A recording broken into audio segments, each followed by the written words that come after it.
kami persilahkan Pak Teten untuk memberikan materi. Kita sambut dengan aplaus yang meriah, Sobat ASN, kepada Bapak Dr. Teten kami persilahkan. Baik, Bapak dan Ibu, saya langsung saja, karena ini problem solving, saya akan memulai dengan sebuah definisi persoalan, sesuatu hal yang sangat mendasar. Persoalan adalah perbedaan antara kondisi yang diinginkan dengan kondisi yang existing. Sekarang saya akan mengajak Bapak dan Ibu definisi persoalan ini dalam perspektif sistem dynamics, atau dalam perspektif system thinking sebagai paradigma berpikir untuk sistem dynamics. Saya ambil contoh soal penduduk Indonesia. Ini contoh saya yang paling umum dan paling mudah saya menerangkannya. Jika kita mempunyai data seperti ini, tentu saja penduduk Indonesia dalam benak kita maka tidak akan jauh. Kira-kira kita akan memprediksi seperti ini. Baik prediksi ini ya sepintas maupun dengan regresi kira-kira akan tumbuh seperti ini. Pertanyaannya, apakah ini sebuah persoalan? Apakah ini sebuah problem? Baik, apakah ini sudah muncul problemnya? Kalau diprediksi seperti ini, penduduk Indonesia pada tahun 2045 muncul seperti ini. Nah, mungkin ada yang mengatakan ini problem, mungkin ada yang belum muncul problem.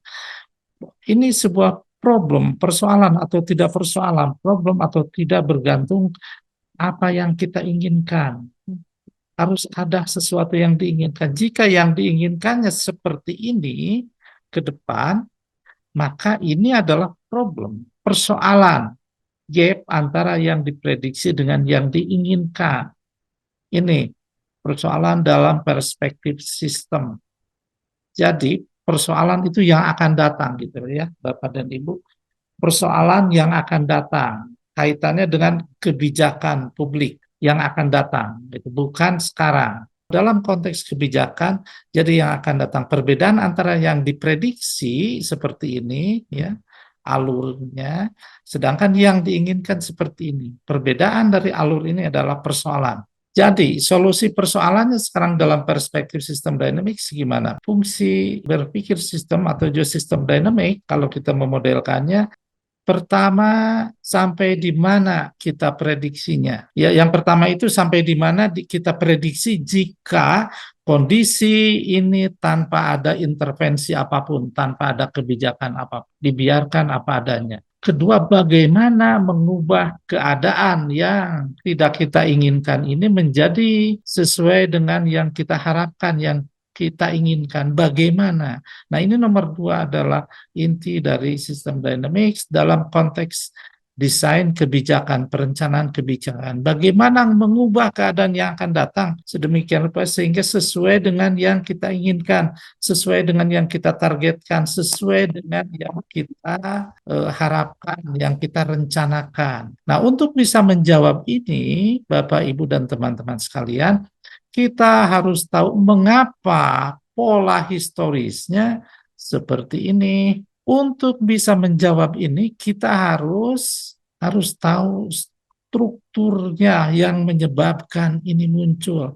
Menerangkan tentang mengapa populasi dalam contoh ini, menerangkan tentang mengapa populasi di Indonesia terus meningkat, dengan cara memetakan faktor-faktor penyebabnya dan hubungan saling keterkaitan antara faktor itu. Nah, itu yang namanya sistem yang memunculkan pola ini muncul. Bagaimana deskripsinya? Dalam contoh ini populasi ini naik. Oh, gini loh deskripsinya tuh. Populasi bertambah karena kelahiran dan berkurang karena kematian. Kelahiran ditentukan oleh populasi dan ditentukan juga oleh fertilitas. Kematian ditentukan oleh populasi dan harapan hidup. Ini semua ini deskripsi secara lisan yang saya sebutkan atau definisi tertulis yang seperti Bapak Ibu baca di depan. Kemudian karena persoalan ini kompleks, terlalu panjang dan susah untuk dipahami secara lisan dan tulisan, maka pada tahun 90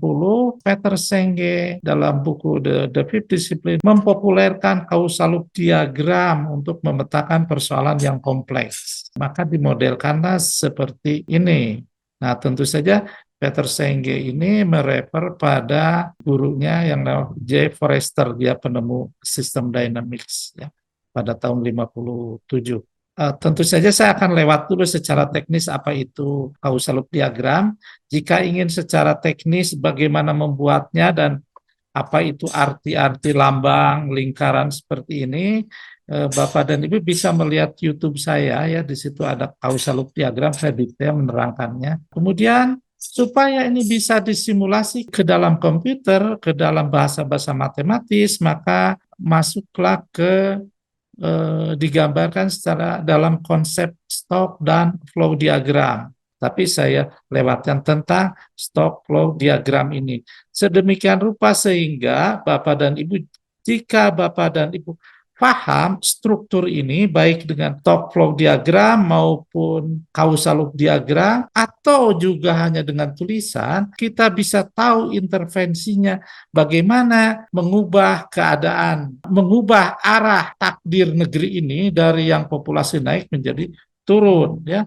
Kalau kita melihat dari causal loop diagram, diintervensinya pada fertilitas yang mempengaruhi kelahiran ya, bukan mengurangi, bukan menurunkan harapan hidup. Jadi kalau dari sini sudah kelihatan ya.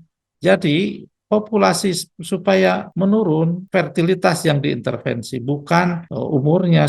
Tentu saja harapan hidup ditingkatkan, tapi fertilitas diturunkan. Dari situ maka akan didapat sebuah cara mengubah arah ini. Saya akan beralih ke sebuah software. Ini salah contoh bagaimana mensimulasikan. Nah, ini populasi ya, yang kalau saya simulasikan, ini populasi, ini kelahiran, ini kematian disimulasikannya. Karena kita tahu struktur yang menyebabkan mengapa populasi ini naik, ya, maka di manakah intervensinya? Di harapan hidup, bisa saja ini harapan hidupnya misalnya di atas model bisa aja diturunkan, ya turunlah, turunlah, tentu saja turun. Nah, tapi kan tidak itu yang kita harapkan ya.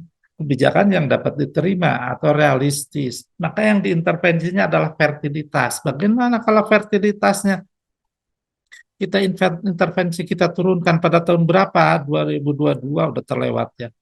Pada tahun 2000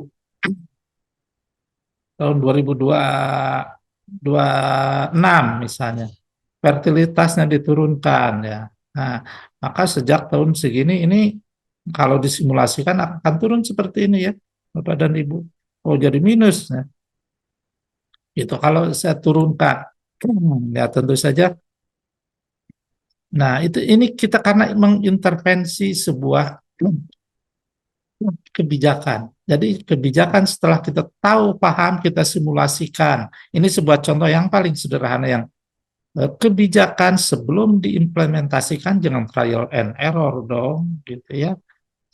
Gunakanlah sebuah simulasi karena kita sudah ada simulasi. Sedemikian rupa sehingga kita akan menghemat waktu, ya, waktu tahun keberapa ini ya, waktu bisa menghemat waktu, bisa menghemat biaya dan tidak mengorbankan rakyat ya, karena kita sebelum diimplementasikan kita disimulasikan dulu. Saya akan kembali lagi ke presentasi ini. Jadi jika kita akan menyelesaikan persoalan ya, tentu saja dari sini akan mengubah dari yang diprediksi menjadi sesuai yang diinginkan. Kita harus paham dulu mengapain. Apakah itu dengan dimodelkan dengan stock flow diagram atau causal loop diagram, itu persoalan lain. Tinggal apakah kita punya waktu dan resources untuk membuat simulasi ini. Nah, jadi asumsi dasar sistem dynamics adalah dia menggambarkan persoalan itu dari strukturnya. Struktur persoalan itu gimana? Ya cerita, ya. Jadi bukan mengumpulkan data historis, ya, kemudian dikumpulkan, kemudian diprediksi, bukan dari situ, tetapi tentang mengapa pola historisnya seperti itu. Kalau ini ada sebuah struktur dunia nyata, kemudian ini real world behavior atau yang kita kenal dengan data historis seperti ini, ya kan biasanya kalau Bapak memodelkan struktur itu menggunakan data historis kan, dari angka ini dibuat model kemudian disimulasikan ya. Ini saya tulis. Kalau dengan sistem dynamics atau pendekatan struktur atau berpikir sistem, ini dari dari persoalan-persoalan tidak hanya dari data historis, tapi tentang mengapa pola historisnya seperti itu. Nah, data yang digunakan dalam sistem dynamics agar tadi bisa disimulasikan seperti tadi, maka ada tiga ya menurut Forrester ya si penemunya atau bapaknya sistem dynamics. Ada numerical database itu paling kecil yang kita pakai biasa di BPS gitu ya.